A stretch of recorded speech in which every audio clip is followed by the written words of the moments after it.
Soñé muchas veces, muchas, que mi hijo, mi Diego, volviera de España y fuera como usted. Y que si pudiera quitarle la máscara que lo cubre, de seguro vería la cara de mi hijo Diego.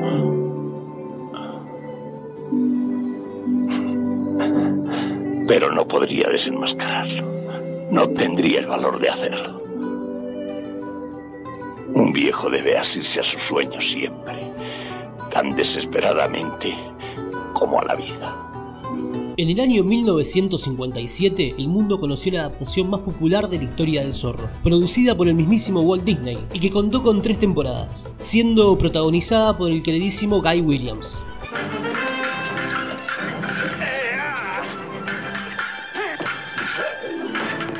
Bien hecho, señor de la Vega.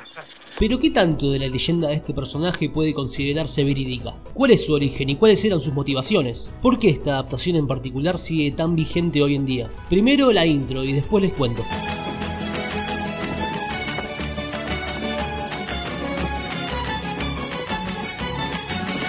Pero antes de hablar del Zorro tenemos que retroceder muchos años antes, más precisamente hasta 1821, año en el que se consumó la independencia de México, que ya desgastado después de 11 años de lucha para independizarse de España, le tocó hacer frente a las intenciones expansionistas de Estados Unidos. Entre 1846 y 1848 este conflicto llegó a su punto más alto, en la llamada Guerra de Estados Unidos-México, que dio como resultado que estos últimos deban entregar California a los atacantes. Y acá comienza la historia de Joaquín Murrieta, para muchos la principal inspiración a la hora de crear al personaje del Zorro. Murrieta emigró a California durante la época conocida como la fiebre del oro. Era muy común que inmigrantes mexicanos lleguen a Estados Unidos para enriquecerse a base del trabajo minero, lo cual despertó la envidia y repudio de los estadounidenses, que no podían admitir bajo ningún término mexicanos disfrutando de un nivel alto de vida en sus tierras, refiriéndose despectivamente a estos inmigrantes como los nuevos ricos. Y poco tardaron las autoridades estadounidenses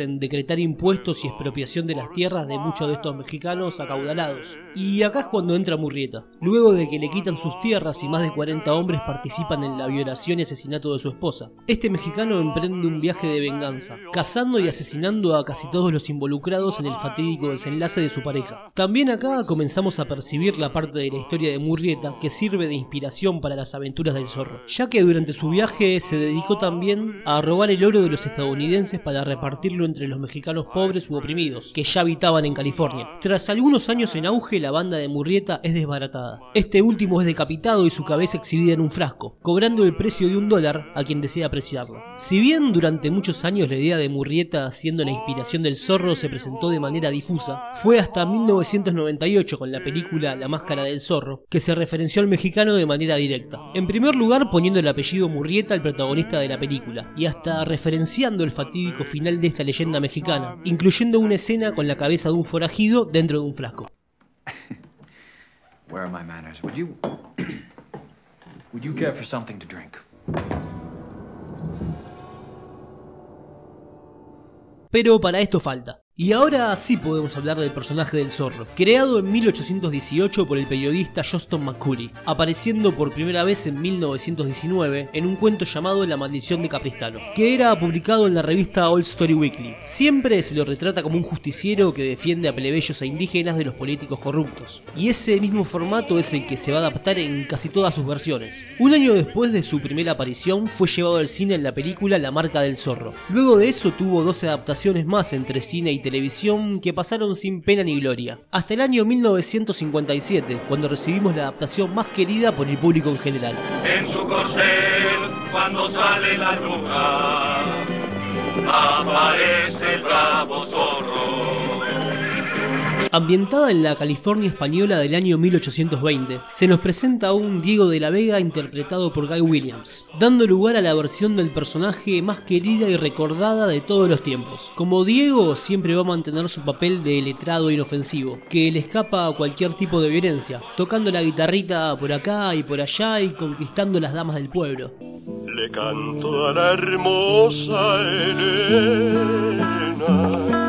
Elena, doncella gentil. Pero como ya dijo Pedro Campos, cuando la tiranía es ley, la revolución es orden. Así que nuestro protagonista se fabrica un alter ego para poder defender al pueblo sin comprometer su identidad ni poner en peligro a sus seres queridos.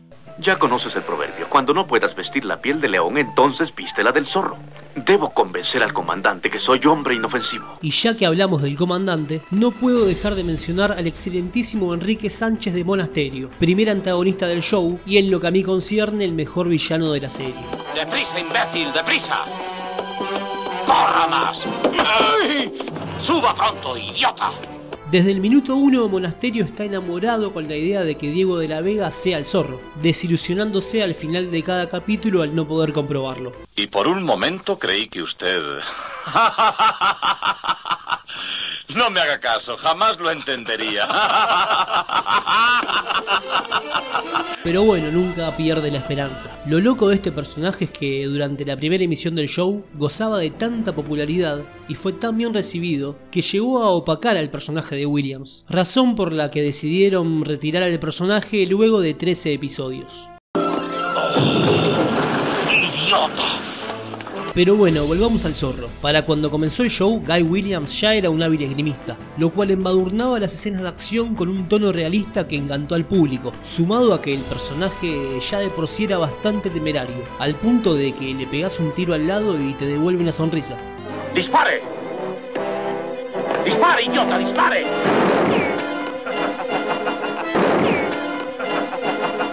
Otro activo que engalardona este show son los coloridos personajes, entre los que destacan el muy apreciado Sargento García. Sargento García, le voy a decir, sus muchos amigos lo admiran. Que pese a ser un soldado está entre los que menos disfrutan de la opresión del más débil. Interpretado por Henry Calvin, quien curiosamente también pone la voz para el tema principal del show. Y por otro lado tenemos al mejor personaje de la serie, el excelentísimo Cabo Reyes. Quiero mis 5 pesos. ¡Olvide los 5 pesos! La mayoría conoció la serie por sus 2 temporadas de 39 episodios, aunque existe una tercera que consta de 4 especiales, terminando con el capítulo en el que un viejo amigo de Diego llega de España y al toque se da cuenta que él es el zorro. También nos deja esta gratificante escena del Sargento García por fin haciendo una moneda. Ricardo and me.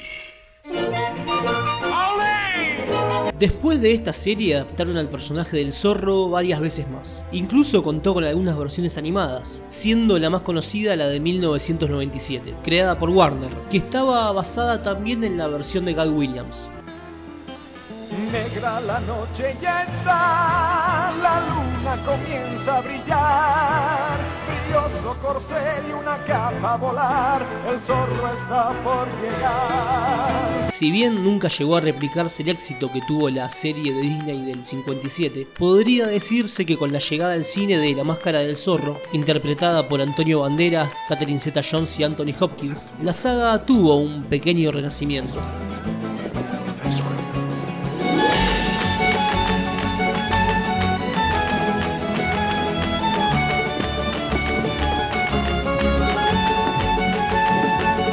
Aunque no podemos decir lo mismo de su segunda entrega, que fue muy floja. Ahora bien, ¿por qué los argentinos tenemos tanto aprecio por la versión del 57? Para responder esto voy a hacer lo que a mí más me gusta, que es ponerlos en contexto. En Argentina recibimos la serie del Zorro 14 años después de su estreno, y fue un éxito inmediato. Para potenciar este éxito, se decide traer a Guy Williams al país, que para ese entonces venía de perder protagonismo en Estados Unidos, ya que no había podido repetir el éxito del Zorro en ningún otro papel, al punto de que temía que ni siquiera lo reconocieran cuando llegara a nuestro país. Pero fue todo lo contrario, apenas llegó lo recibieron entre aplausos y ovaciones, lo que generó cierto aprecio por el actor hacia los argentinos. A lo largo de los años se fue generando una especie de simbiosis entre el actor y los porteños, que disfrutaban verlo pasear por Florida haciendo compras y disfrutando de la atención que se le brindaba. En sus distintos viajes a nuestro país, Williams se paseó por todos los medios, fue entrevistado por Susana Jiménez. ¿Pero qué conociste acá que te deja así tan, no sé, que te ata tanto a nuestro país? Porque todo el mundo siempre te asocia mucho con la Argentina. Empezó con asados. Empezó con los asados, claro. Empezó con esto. Típico. Sí. y generó una amistad con la mismísima Mirta Legrand. También se convirtió en una especie de padrino artístico para Fernando Lupis, quien para esa época representaba al Zorro en la pantalla del 13.